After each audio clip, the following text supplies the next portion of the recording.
I would like to just briefly add a few points. One, I think that the second speaker's point about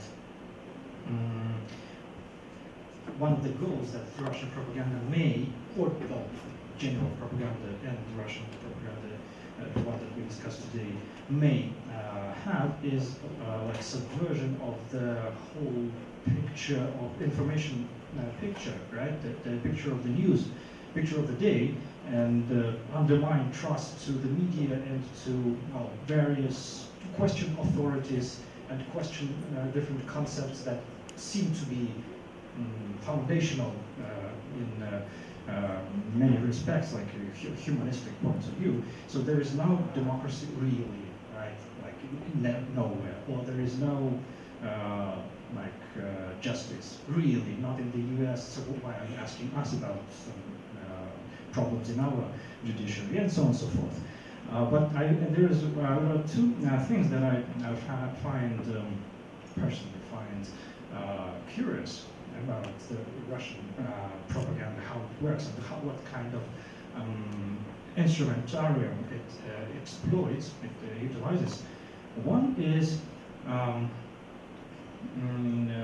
you mentioned examples from propagandistic techniques of the past, when there were like lies, like blatantly invented lies that were presented as true events. But currently we have this, I don't know, maybe it is a lack of creativity, maybe it is like because you have to produce a lot of lies constantly, but this practice of recycling, right? Recycling images, for example. The image that you showed from, like say, Donbass, a little girl devastated and distressed. So this is actually a frame, this is a screenshot from a movie, which is Brestska Krepest, about, a fiction movie. And so it is pervasive currently now on the social networks and even in the mainstream media. Those recycled, like attaching new context to the images that are borrowed from the past, from completely different situations. And another thing is the way they create this subversion, this undermining of trust to various versions of what can be happening, like various interpretations of what is happening, by like creating absolutely absurd versions, right? And sometimes they are borrowed from the pop culture, right? Like the Malaysian airplane was stuffed with dead bodies initially, right? Like it took off with dead bodies on board. Or like the crucified child, right? It was also borrowed from this, how do you call this? Hugely popular series, like Thrones, Game of Thrones, right? So the way they borrow those symbolism features from pop culture is also kind of amazing. And finally, I just one more point that I like raising. This time may confirm. One of the narratives that probably was missed. Well, it was mentioned partly, but I think that it is huge. It is a huge thing. It is a big deal. That the Ruski Mir narrative, right? The Russian world, the Slavic, the Russian nation's leading role in this Slavic world, the Russian Orthodox Church as the last bastion of morality, and so on and so forth. So this is like, this is very, very similar to the Cold War rhetoric, when we have these two different worldviews, right? And here, the clash of, immoral West and much more like spiritual East. So this is like, it goes along not just ideological lines like it do in the Cold War. It now implies religious contexts. It is like, even like an attempt to divide the world geographically in two parts. Okay, thanks. Okay, thank you. That was more than 3 minutes, but it was worth it. Actually, yeah, many thanks also for pointing out about the picture. Yeah, it's not much better. I forgot about the point you got. It's exactly this way, you know, constructing all these alternative realities, like with the airplane. I'm just quoting to Mrs. Snyder. Have a look at this lecture. You know, there is a terrible thing happening. Airplanes go down, hundreds of them. You create parallelly hundreds of alternative versions, like the one with the dead bodies placed there by the CIA, like they're aiming actually for an airplane with President Putin inside, or they get shot down by American fighters, or by Ukrainian fighters, or by whatever. I think most likely there was something in with aliens as well. I don't know. So you create so many realities that in the end you get out and think, okay, I don't know at all what happened. And second is you trivialize the event itself. You talk so much about it that it's getting kind of not important anymore.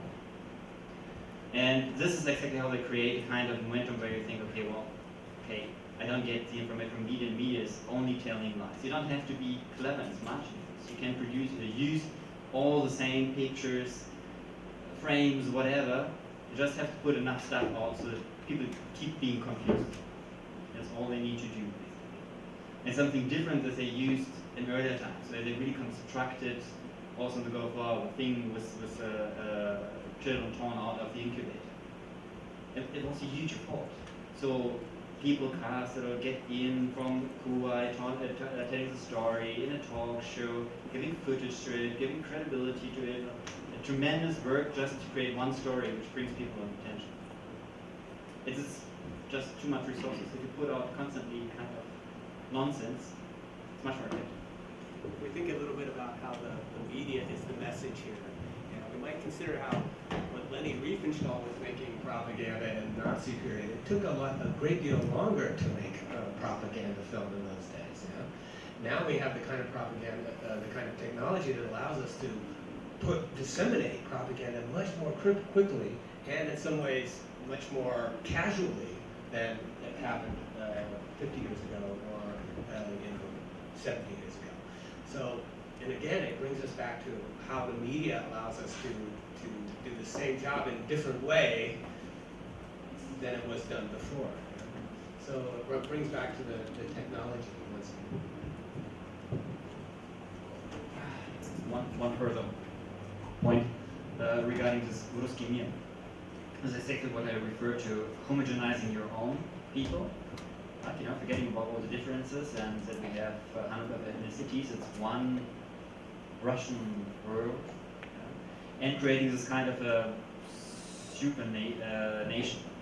So being kind of, as Putin said, that everyone in Kazakhstan wants to be part of this great Russian union. So putting it on top of the list, creating it to something very, very special to, you should be proud of being part of it. So that's exactly this kind of thing to create us, the young others.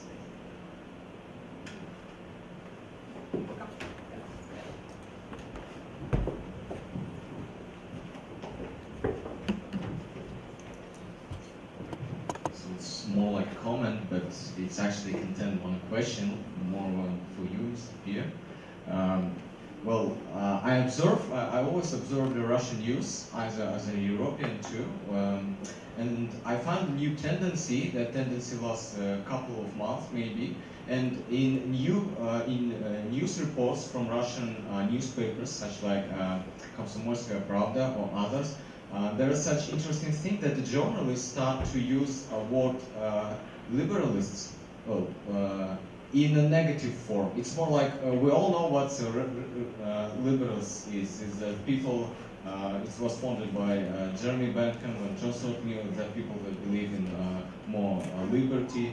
But in Russia it's kind of a negative, after reading these articles, if the people do not know what liberal is, it becomes some negative affection. And moreover, in some other articles, it's thought that some idea, strange actual idea, that all liberals are not traditional sexual orientation. But we know that in Russia there is such a thing that they do not love non-traditional orientation. And then it started that all liberals, they are like gay or lesbians because they love freedom or other stuff. And it's kind of, because for example, well, okay, I'm a traditional sexual orientation, but I'm a liberal. Yes, and when I have a couple of friends from Russia, and they say, well, actually I'm a liberal, and they say, Islam, are you an enemy of Russia? I said, no, I'm just a liberal. I believe in freedom, and that's all. And it seems like it's, during your lecture, Mr. Peer, well, I see that you have some types of manipulation, some types of propaganda, but it seems that it's some kind of new type. Maybe it's not new, but for me it's new type of propaganda where the government, the official news, they take one word, the normal nature of word, and change it in negative. It's more like it's another question, another example, but it's more like similar when, for example, now the warrior, not the warriors, but in war in West Ukraine. The people from Donbass, the Russian agencies, they call there as opolchenцы. So it's more positive thing that opolchenцы is someone who defends himself. But when there was a conflict in Chechnya, in Russia, there was a similar, it's pretty similar situation. There were separatists, but there were not opolchenцы, there was a terrorist, the Chechen terrorist. So it's like a changing of meaning of words. But yes, this new tendency is more interesting than the world. Thank you very much. I think you are liberal, not a liberalist. Because I think the term that is used by Russian media is liberast, which rhymes with fair, basically. So, okay.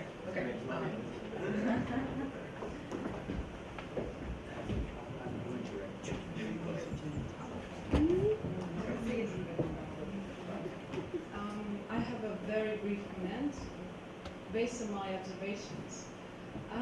I believe that this propaganda war between Russia and Ukraine creates sort of small counter trend on social networks, which at the first glance seems to be very positive. For example, yesterday I saw a video of Kazakh and Russian singing Ukrainian song and saying, there's war going on, but we're all friends. And it was an attempt to humanize, not dehumanize the conflicting parties. But that, I think, refers to what George was talking about narcissism, about showing, look at us, we're friends. We're not like, we're friends, we're not like others. And I believe that this it seems to be a good thing to portray friendship and humanize conflicting parties. But on the other hand, these kind of videos, they drive away audiences from watching news. That's what Per was talking about creating distrust in media in general.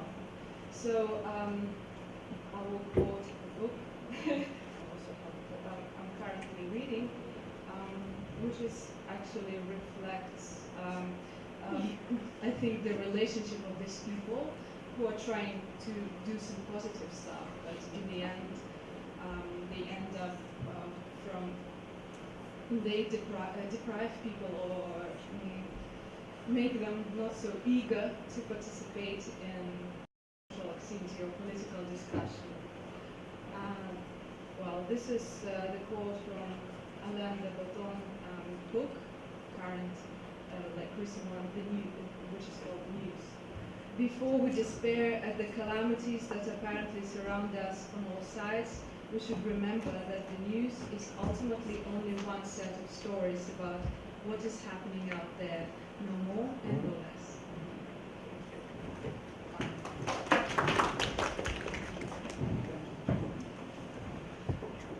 Okay, just to your perception. It is a new trend, but it's still the same technique. They have a problem. They're very long, very in favor of liberal ideas in economic terms. So there is still some sympathy. There is in the with people some sympathy for democratic ideas, like your own liberty, your own freedom, and so on. So they have to attach to this word, which is a little bit more positive, a new frame. So they combine this with being liberal is being gay, as being gay is something not very well accepted in a very traditional society. So they try to get people away from this idea. I think this is a major trend. For a long time, they kept the words a kind of already democracy. Put a lot of kind of adjectives to it, like sovereign democracy or I don't know, forced democracy, whatever. But they keep the word democracy. They say we are on the way. We belong to the West. And I think what they partly is now doing is going away from this idea and branding their own style. Like it's us, it's our own way. We don't need the Western ideas. We have our own way to rule the state. That's how what Russians need. They always need a strong Tsar. That's what the people want. It makes them happy. It brings us stability. So this is in the process of rebranding one of the better ways. Thank you for pointing it out. Just a small note on that terminology, liberalism.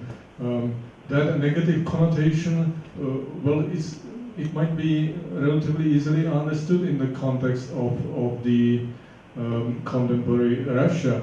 That term is first associated with the West, and many believe that liberalism is the prevailing ideology in the West and somehow associated with weakness, moral depravity, and so on. The other negative association is with the 1990s in Russia, because most people in Russia believe, including Putin, that the Russian economy at the beginning of the 1990s was brought to near collapse by the policies, by so-called liberal policies of Gaidar and so on, related to that privatization and so on. So this is why that negative perception of that term, liberalism, it's probably not quite a new trend. It's already in the recent 10-20 years somehow been in Russia, and it might be manipulated again for whatever purpose individual speakers or authors needed to do it. To continue that, I wanted to ask George. I think what we see now, well, the use of terms like liberas and some other terms in Russian public discourse sort of indicates the degradation of this discourse in Russia. And here I would like to quote Vladimir Reuckert, who said, but what we see now, Vladimir Reuckert is a Russian opposition politician, and he said that what we see now is the degradation of Russian foreign policy and domestic politics. Okay, so I wanted to ask George whether you would agree with this assessment that there is a degradation of the public discourse in Russia, because if we compare with the Soviet rhetoric, yes, there was the enemy, the construction of the enemy, and all these things, talking about the decay of the West and all that, but the language was a decent language. Okay, there will be no use of terms like liberal, right? Now it's much lower, it's almost criminal in a way, language being used, yeah, at different levels. Okay, social networks for sure, trolls for sure, but also it goes up, and sometimes we hear some things from President Putin and some other officials. Okay, so George, would you agree with this assessment? And also, how would you explain that? Yeah, I keep coming back to the idea of the media being the message. And the internet is often praised as being this democratic medium, but there's another side to that, which means that anybody has access now to mass dissemination techniques. So in the old days, when you had to make a movie, and this was a time-consuming process, and you had to have expensive cameras and all that sort of thing, there was a certain institution behind it, that sort of put brakes on what was being done. But now we're in this free-for-all media environment, where just about anybody can say just about anything and get it propagated and reproduced infinitely in a matter of minutes or seconds even. And so the degradation, I don't know if it's necessarily something that is on the Russian side only, but it may be part of exactly something that the media itself, the internet, allows, or makes possible. Is this kind of is political? It allows us for political speech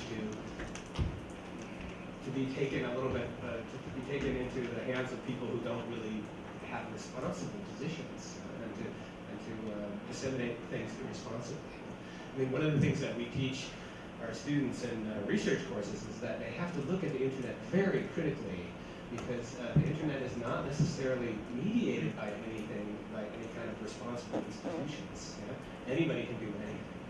On the other hand, it can also be manipulated, as we saw some examples as well. So, yeah, I think we just have to look at what technology has enabled us to do, and that the democratization of the internet is not necessarily a good thing. It has a dark side to it.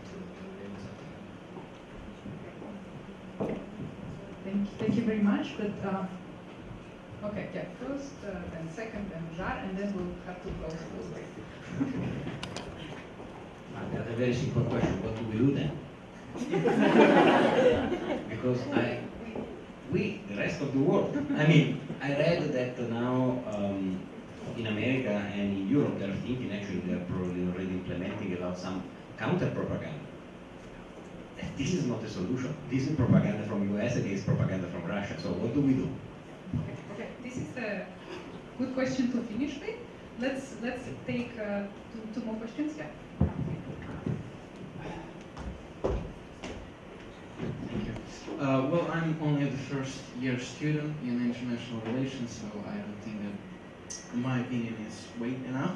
But I think that, as Professor Reuckert here mentioned, that there is a lack of objectivity in reading news, and lack of knowledge maybe in the history. Because I had a lot of Russian friends. I had them because after starting the conflict in Ukraine, I lost them. This war actually divided me with lots of my friends, because they say, "Oh no, we actually support Putin, and you're Banderas." So I tried first time I tried to wake up that critical thinking in them. We started that conversation, for example, about Lenin and Ukraine. This issue that, oh, why are you taking down the monuments of Lenin? Lenin built Ukraine. And I mean, guys, after the February Revolution in Russia, Ukraine actually became the independent state with alliance with Russia. We've had our independence before, and even before Lenin actually occupied Ukraine, destroyed what we built, and after that tried to build something on it. No, you don't know history. I mean, like, guys, history is my hobby. I spent a lot of time of my life reading. And when you're trying to make a simple examples, guys, remember Hitler.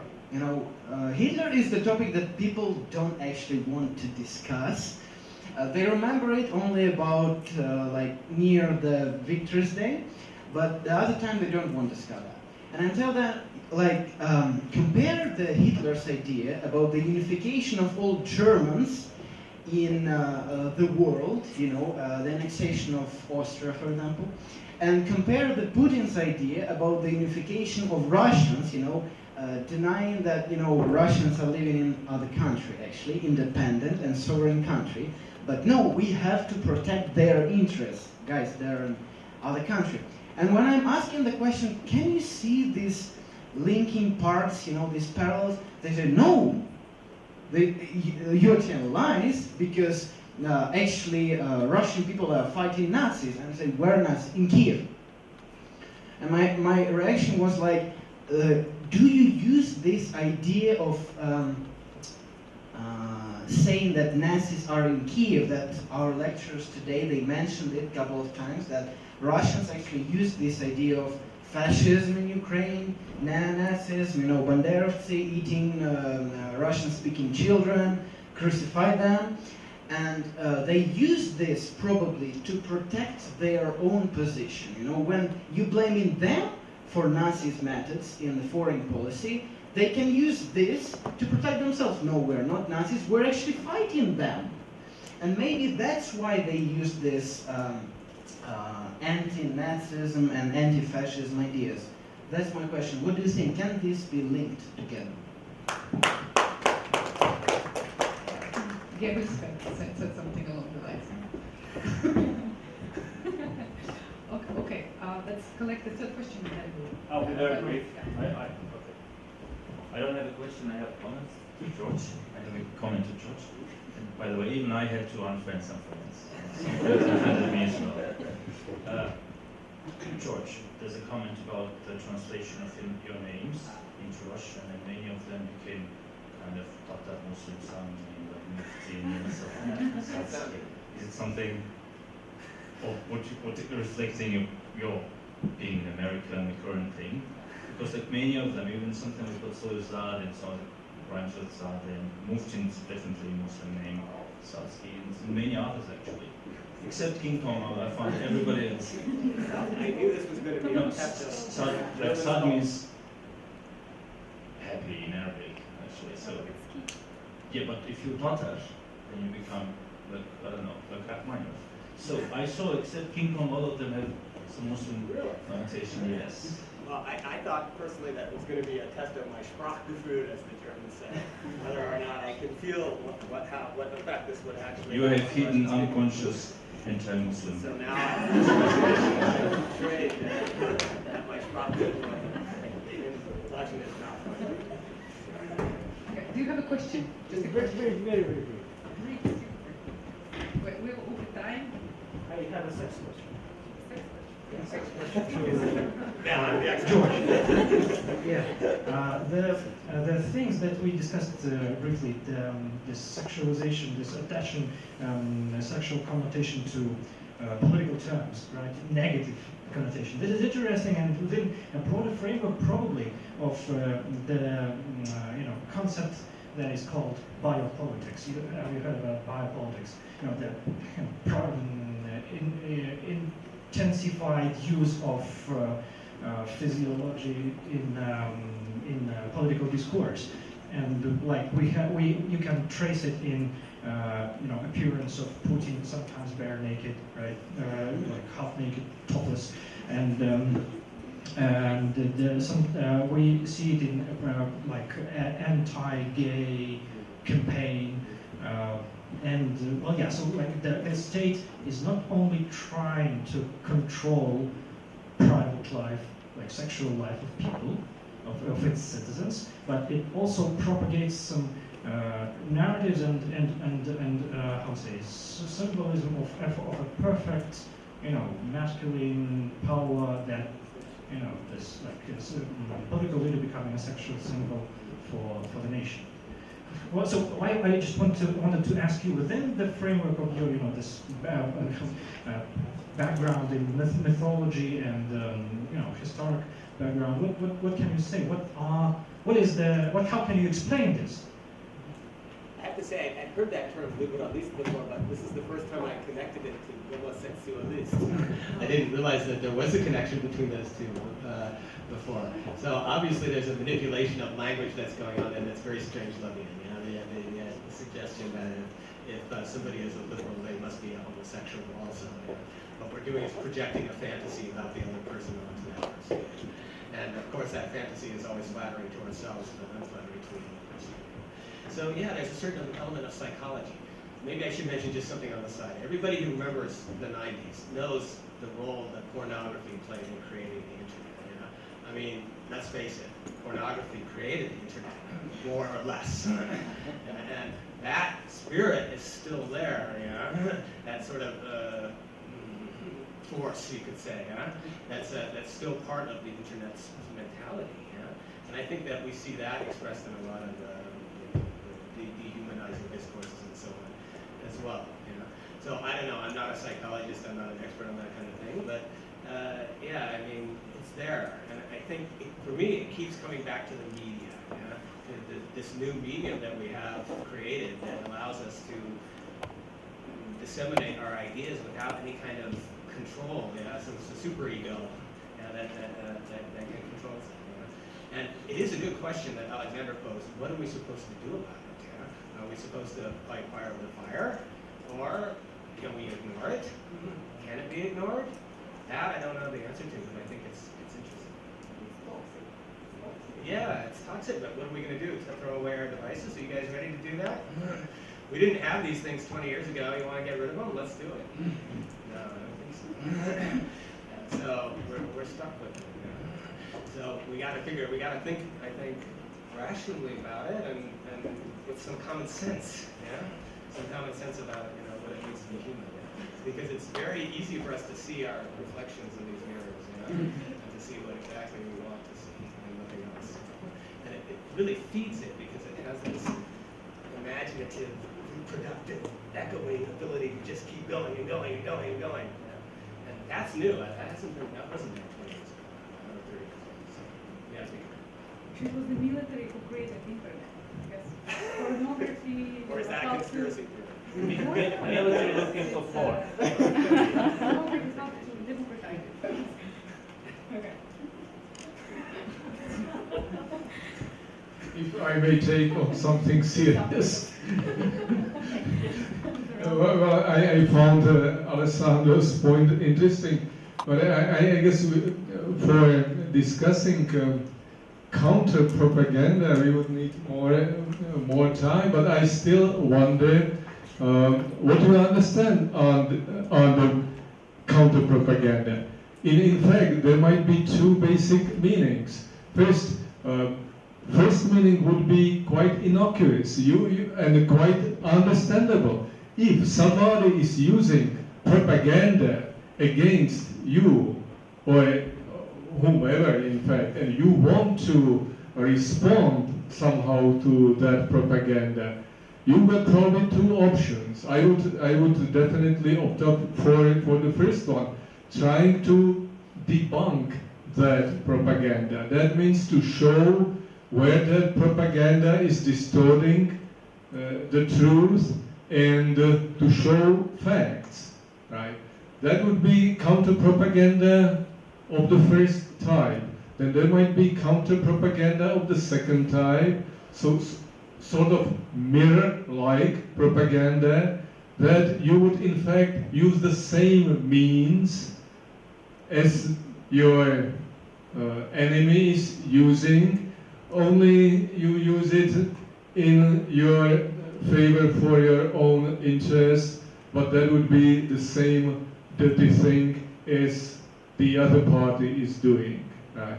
Now, when, and I believe you mentioned that in the context of that, for instance, the United States are realizing that the war, that was mentioned, I believe, by Peer, Russia is waging in the Ukraine, is sort of new type of war, that hybrid war, where media, propaganda, communication play a very important role. And the United States, the West in general, only belatedly somehow are realizing that and somehow believe that they should respond in the same way. And probably they started to use that term counter-propaganda, anti-propaganda, whatever, to put a different spin on that Russian propaganda. Right? But as I mentioned, we may understand that term in several different ways.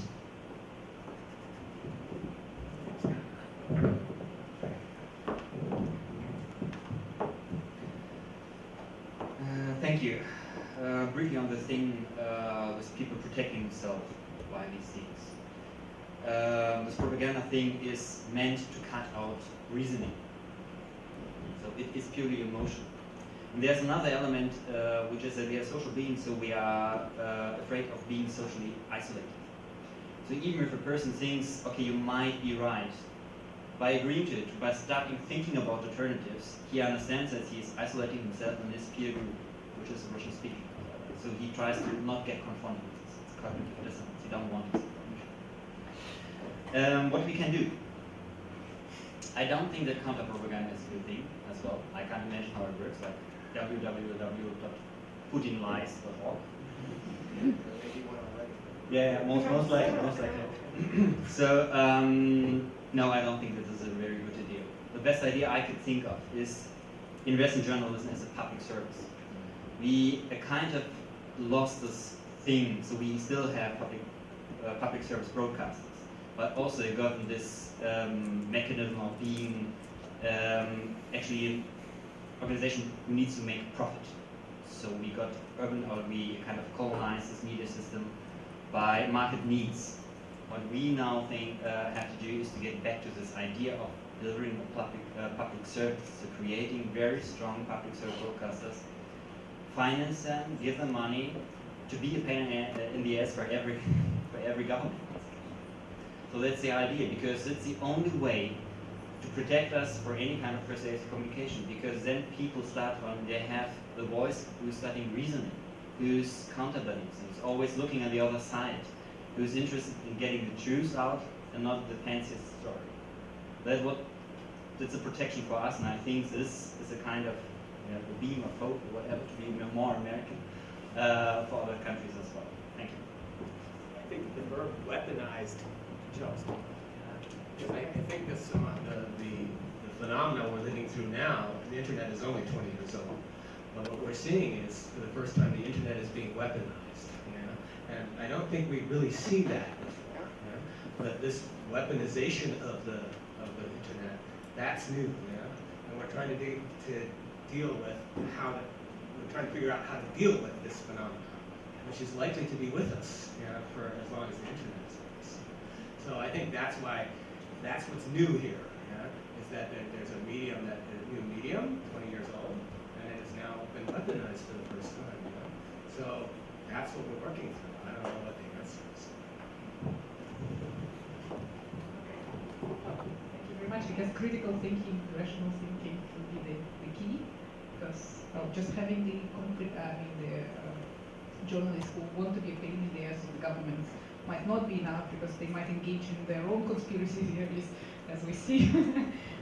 So, critical thinking, level of professionalism. Yeah, I'm very sorry we have to close, because we're already over time. Let me thank our wonderful panel today. I think we had really great.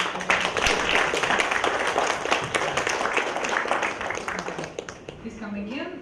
We have a website, www.cas.kz, where we post events, so you can become more friends on Facebook. It's Central Asian